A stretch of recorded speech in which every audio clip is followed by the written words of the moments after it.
Hi, Be. So, linagyan ko na kagad siya. Baka maubos na naman yung time. Bilis kasi yung time. Ay, na-blush ko na. Ay, parang tama.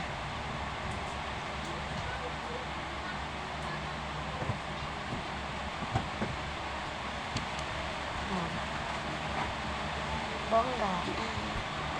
So, lagyan ulit natin ito.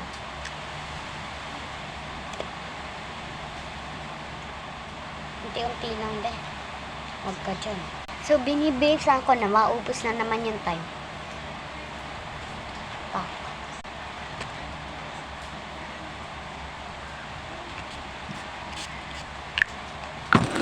Siyempre, di mawawala to.